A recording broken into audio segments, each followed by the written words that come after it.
Reach ने मुंबई में गैर संचारी रोगों (NCDs) पर मीडिया गोलमेज सम्मेलन किया। रीच शिक्षा और सामुदायिक स्वास्थ्य के क्षेत्र में कार्यरत संसाधन समूह ने मुंबई में पत्रकारों के लिए गैर संचारी रोगों (NCDs) पर एक प्रभावशाली गोलमेज सम्मेलन का आयोजन किया, जिसमें भारत में NCDs के बढ़ते बोझ पर मार्गदर्शन करने हेतु प्रमुख स्वास्थ्य चिकित्सकों, मीडिया और रोगी अधिवक्ताओं को एक मंच पर लाया गया। इस कार्यक्रम में NCD की रोकथाम, देखभाल और नीतिगत जवाबदेही पर चर्चा एवं सुझाव और मीडिया की महत्वपूर्ण भूमिका पर प्रकाश डाला गया। शुरुआत रीच की उप निदेशक सुश्री अनुपमा श्रीनिवासन के स्वागत भाषण से हुई, जिसमें व्यक्तिगत अनुभवों, चिकित्सा अंतर्दृष्टि और जिम्मेदार मीडिया कहानी कहने की भूमिका को जोड़ने वाली चर्चाओं की एक शक्तिशाली श्रृंखला के लिए मंच तैयार किया गया।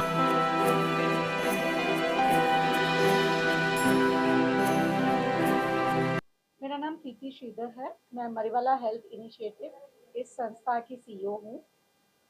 हम एक फिलैंथ्रोपिक ऑर्गेनाइजेशन है जो मानसिक स्वास्थ्य पे काम करते हैं।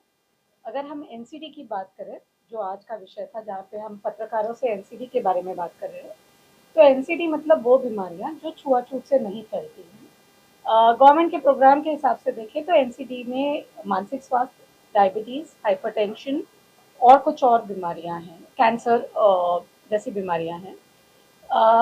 इन बीमारियों के बारे में आज के माहौल में बातें कम हो रही हैं। इन इन बीमारियों के बारे में जब बातें होती हैं तब वो मेडिकल अंदाज में होती हैं कि किसी और एक इंडिविजुअल के अंदाज में होती है कि किसी एक को कैंसर हो गया तो उसकी ज़िंदगी में कैसे बदलाव आया, उसके बावजूद कैसे ज़िंदगी में आगे बढ़े।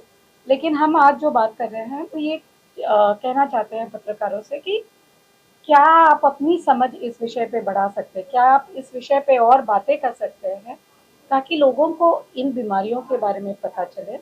और क्या पत्रकार जब उनकी कहानियाँ लिखे तो ये एक विषय कर लिखे, ना कि एक इंडिविजुअल कहानी करके लिखे। तो कितनी बीमारियां NCD के तहत कवर होती है? आपका जो पैनल आज चर्चा किया, तो इस संबंध में क्या मतलब लोगों की प्रतिक्रियाएं रही? तो मेरे ख्याल से 15 से 20 बीमारियां कवर होती हैं NCD में, पर गवर्नमेंट लेवल पे NCD के अलग अलग प्रोग्राम्स चलते हैं। जैसे TB का एक पूरा प्रोग्राम है, वैसे NCD लेकिन एक सिंगल प्रोग्राम का चलता है। आप क्या मुद्दे उपस्थित करना चाहते हैं और आपकी मांग क्या है?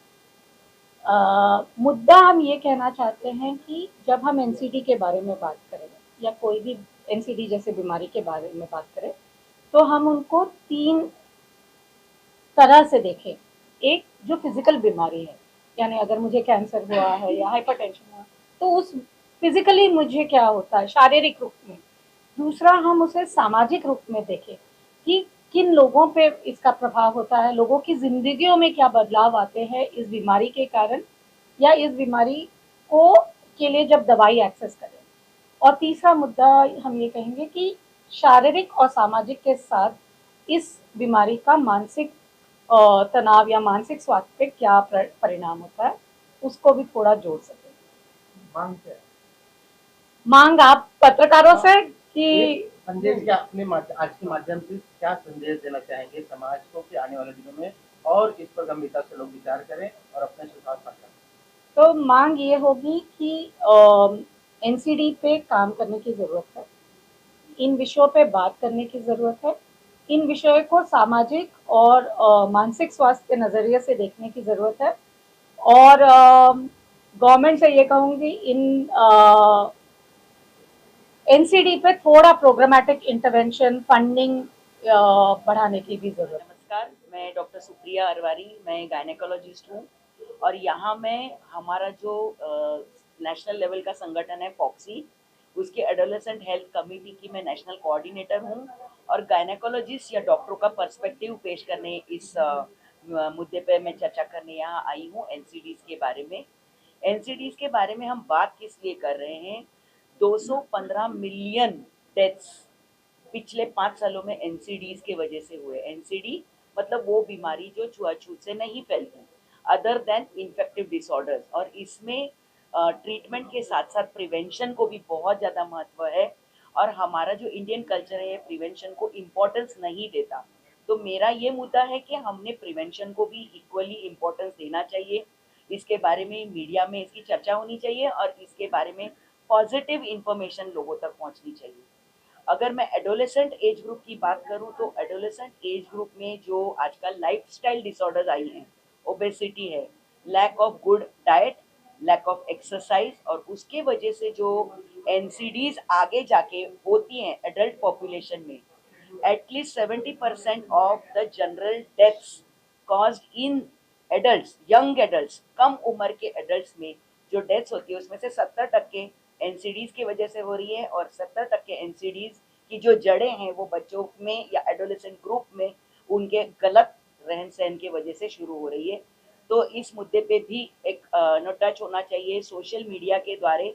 आजकल की यंग जनरेशन सोशल मीडिया सेवी है, उनके हाथ में मोबाइल है, हमारे पास मुद्दे हैं, मीडिया ने उन मुद्दों को उनके तरफ पहुंचाना चाहिए इस तरह से कि जिनको उनको इंटरेस्टिंग लगे, उनको समझ में आए, और उनके माध्यम से जैसे अलग अलग सोशल प्लेटफॉर्म्स हैं उस पे हम उनको ये जानकारी दे सकते मैम, हैं। कैंसर की अगर बात हो रही है तो क्या उसको भी कोई कारगर वैक्सीन आई है कि जिसको वैक्सीन लेने से आगे चल के उसका इफेक्ट बॉडी पे नहीं होगा?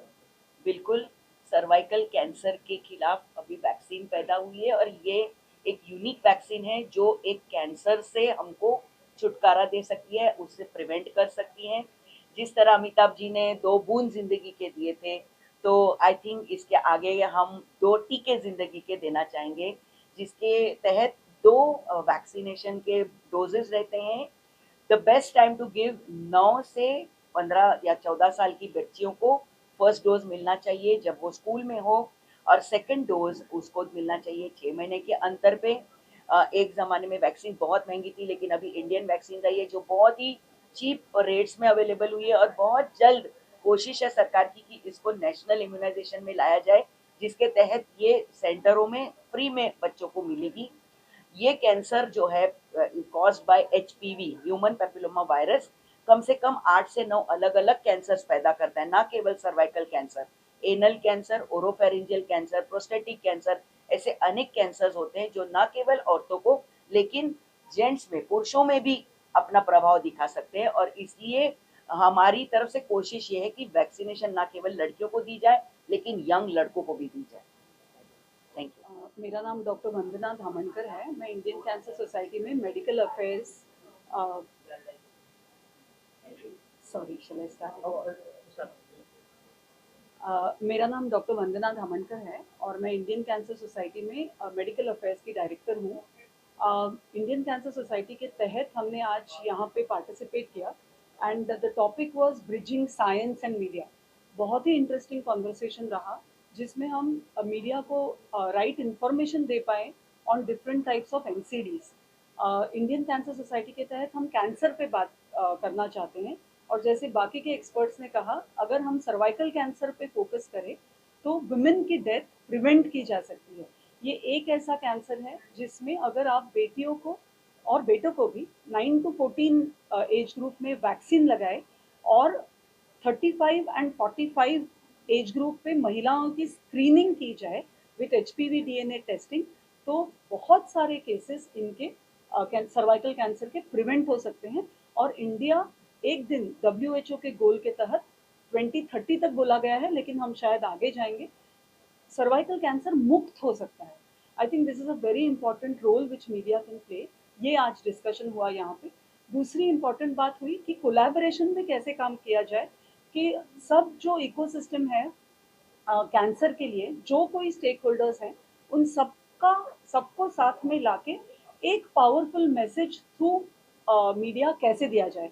अगर हम यंग चिल्ड्रन के बारे में बात करते हैं या एडोलेसेंट्स के बारे में बात करते हैं जो कि बहुत एक्टिव हैं, तो वो अगर सोशल मीडिया पे है तो वो कैंसर के बारे में नहीं जानना चाहेंगे, वो कैंसर के बारे में बात नहीं करना चाहेंगे।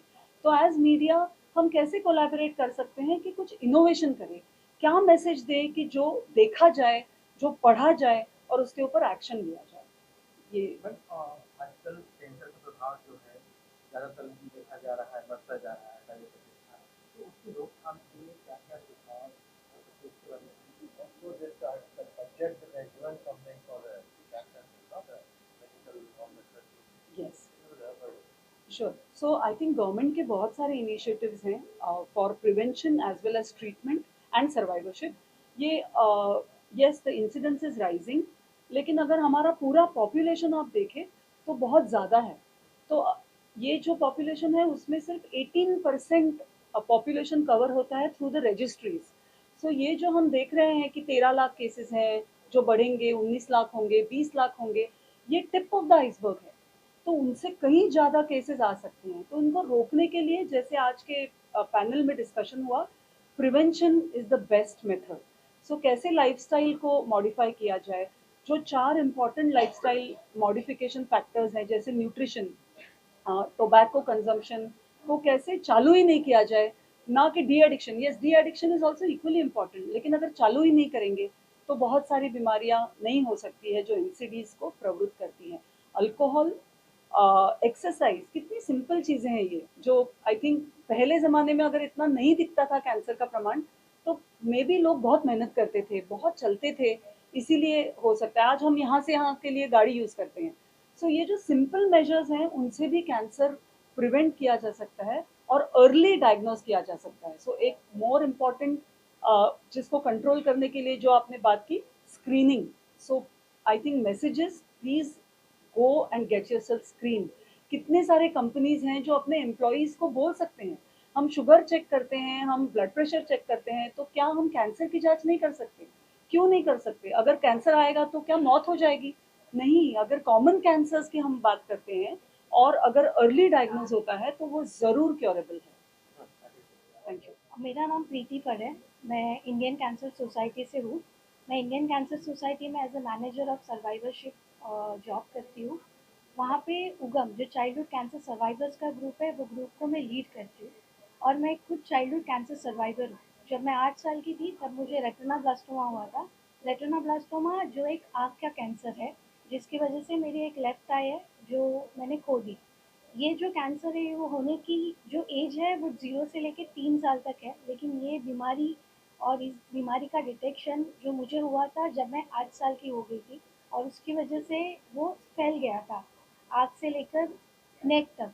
तो उस वजह से ऑपरेशन, रेडिएशन, केमोथेरेपी, इन सारी चीज़ों से जाना पड़ा. अगर उस बीमारी का वक्त पर पता चलना, इलाज होना, अगर वो सारी चीज़ें हो जाती तो इतना सारा ट्रीटमेंट का कॉम्प्लिकेशंस और इतने सारे हेल्थ इश्यूज़ को फेस नहीं करना पड़ता था. और उसी के साथ वो करते वक्त जो फिनेंशियल बोलते हैं ना, फिनेंशियल प्रॉब्लम्स आए या सोशल इश्यूज़ आए, उस वक्त उस चीज़ के लिए, क्योंकि ये मेरी जो कैंसर की ट्रीटमेंट हुई है और टाटा मेमोरियल हॉस्पिटल में हुई है, वहाँ पर एनजीओज़, डॉक्टर्स, उनके सपोर्ट से मेरी ट्रीटमेंट तो पूरी हो गई. बट एक छोटे एज में ये बीमारी होना और उसके बाद सोसाइटी में वापस जाना, मतलब सोसाइटी का एक जो नज़रिया है आज हमारा देखने का, कि कैंसर मतलब डेथ, कैंसर के बाद लाइफ नहीं. तो अगर कोई बच्चा है जो बचपन में इस बीमारी से ठीक होता है तो उसे उस नज़र से देखना ये गलत है. और ये मैसेज हम आपके थ्रू उन तक पहुंचा सकते हैं. जैसे कि मैंने आपको बताया, उगम जो चाइल्डहुड कैंसर सर्वाइवर्स का ग्रुप है, ये ग्रुप में 600 से भी ज़्यादा मेंबर्स रजिस्टर है जो कि चाइल्डहुड कैंसर सर्वाइवर्स है. और वो आज अपने लाइफ में एजुकेशन हो, करियर हो, शादी हो, बच्चे हो, हर एक स्तर पे हर कोई किसी ना किसी चीज़ से सक्सेसफुल है. हाँ, चाइल्ड कैंसर के ट्रीटमेंट के बाद भी एक फॉलोअप रखना ज़रूरी होता है. जो लेट इफेक्ट है उसको मॉनिटर करना ज़रूरी होता है. उसके लिए भी हॉस्पिटल्स में एसीटी क्लिनिक है, जिसके लिए मैं एग्जांपल दूंगी टाटा मेमोरियल हॉस्पिटल का. बट वहाँ पे आने के बाद वो एक फॉलोअप रखना एक उनकी क्वालिटी ऑफ लाइफ के लिए बहुत अच्छा होता है. और इन सब के लिए जो सपोर्ट चाहिए, चाहे साइको सोशल सपोर्ट हो, एजुकेशन हो, करियर सपोर्ट हो, वो हम इंडियन कैंसर सोसाइटी के थ्रू इनको दे पाते हैं. बट ये काफ़ी नहीं है, क्योंकि ये हम पूरे अपनी इंडिया के लिए बात कर रहे हैं, एक समाज के लिए बात कर रहे हैं. तो ये मैसेज स्ट्रांगली जाना बहुत ज़रूरी है गवर्नमेंट तक, कि ये सारी जो लेट इफेक्ट है उसके लिए जो फिनेंशियल सपोर्ट है, वो स्कीम्स उनके जैसे आयुष्मान भारत हो गया, महात्मा ज्योतिबा फुले योजना हो गई, उसमें भी कहीं ना कहीं ऐड करना चाहिए. यहाँ पे एक बहुत इंपॉर्टेंट बात मैं आपको बताना चाहूँगी कि जैसे मेडिक्लेम, आपको पता है कि मेडिक्लेम पॉलिसी आज के तारीख में होना बहुत ज़रूरी है. क्योंकि जितने प्राइवेट हॉस्पिटल्स है या मेडिकल ट्रीटमेंट है, वो आसान नहीं है, वो सस्ती नहीं है. और ऐसे में जो बच्चा बचपन में कैंसर जिसे हो जाता है, उस पर कैंसर सर्वाइवर का अगर एक टैब लग जाता है तो उसका मेडिक्लेम पॉलिसी नहीं निकल सकता. हमारे यहाँ पे कोई भी मेडिकल जो पॉलिसी सर्विसेज देते हैं वो लोग मेडिक्लेम पॉलिसी नहीं निकालते, और इस चीज़ के लिए हम स्ट्रांगली कोशिश कर रहे हैं कि कैसे मेडिक्लेम पॉलिसीज सर्वाइवर्स की भी निकले, क्योंकि ऐसे तो नहीं हो सकता कि 8 साल में हुआ था, क्योंकि मेरी खुद की मेडिक्लेम पॉलिसी नहीं है, जबकि मेरे घर में आज सबकी मेडिक्लेम पॉलिसी है। तो ये बहुत इंपॉर्टेंट मुद्दा है कि इससे ये मुद्दा हम आपके थ्रू ही गवर्नमेंट तक या ये पॉलिसी तक पहुंचा सकते हैं।